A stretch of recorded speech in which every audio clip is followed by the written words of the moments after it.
I'd like to start the Youth and Truth conversation with actually a conversation we had right outside a couple of minutes ago. And that would be that in the past couple of years, we've seen that change is coming in multiple forms, be it in education, be it in the job opportunities, be it in culture.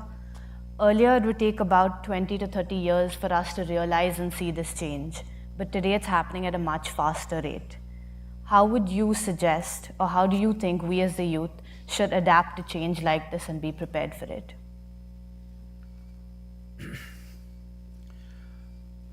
Well,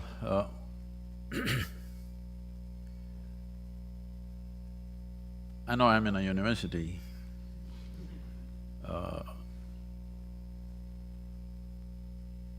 So what I speak is not against it, but this is something, as you said, change is coming much faster.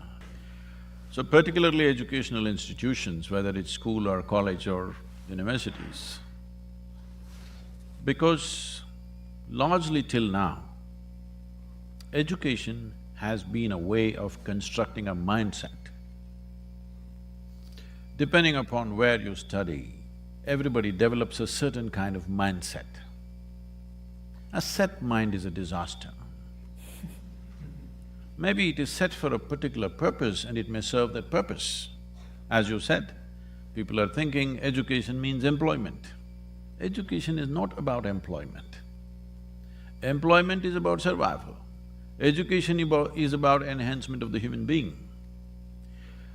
A time is coming where this will shift in the direction I'm speaking, very shortly probably, depending upon the speed of technological evolution. The speed of change in education has to happen. Well, all of you everywhere these days are talking about machine learning or artificial intelligence. I must tell you, my first experience of knowing that machines can do something like this. I was 13 years of age. It's not like today's 13-year-old who's got already discarded 3 different, models of cell phone or iPad and things like that. At the age of 13, for the first time, I saw a flatbed calculator, okay? Those days, there were only 2 companies making it, at least they were the only 2 available in India, was Sony and Panasonic. Sony considered very expensive because it was 125 rupees, that means $1.9. Panasonic, you could bargain it down to 90 rupees. So everybody bought Panasonic. So somebody brought this to school and they just did tuk tuk tuk tuk into tuk tuk tuk tuk tuk. I said, immediately my first thought was, why the hell are they torturing me in the math class?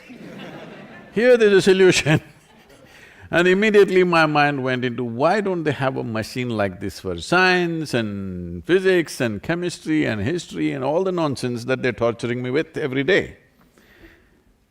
After nearly 50 years or more, now that dream is becoming real. In the next 10 years, children can see there is a machine which knows more history, more physics, more chemistry than your professors and teachers. This is a great time because till now, in the name of education, we've been deceiving ourselves and everybody that memory is intelligence. This is not just in the university, it's gone in the name of religion, it's gone in the name of scholarship, it's gone in the name of various things. Essentially, all this means is, somebody got to read a book a few years ahead of you and suddenly he is a superhuman being.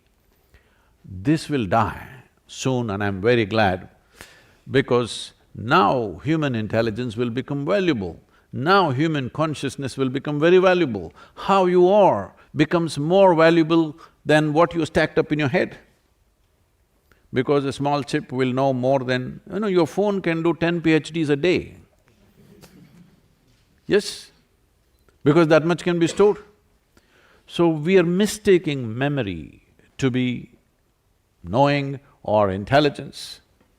So time is coming where human intelligence will be of greatest significance, not memory. So education has to transform itself in this direction. So what this means is, we are moving from mindsets to consciousness. Consciousness means it's not a fixed thing.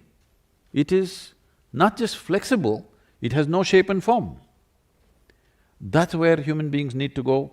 Educational institutions should take that step first, because for probably last 300 years we've been busy manufacturing mindsets.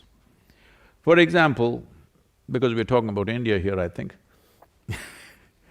in India, still largely the education was designed by Her Majesty's service, more East India Company, I would say.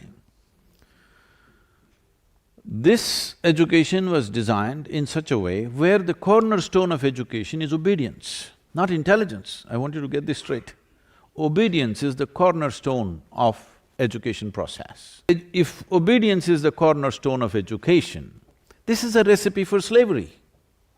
This is the trick of an occupying force. But we're still continuing that form of education for a variety of reasons, whatever reasons. So, the change is compulsory. Change is not an option. Those who don't change will fall on the wayside. Will we allow change to happen in a haphazard way, torturing people, leaving a lot of people out of it?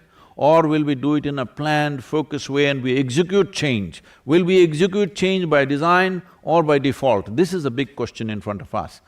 I hope as a generation of people we have the sense to execute change by design, not by default. Thank you. I'm sorry, did I say something wrong? No.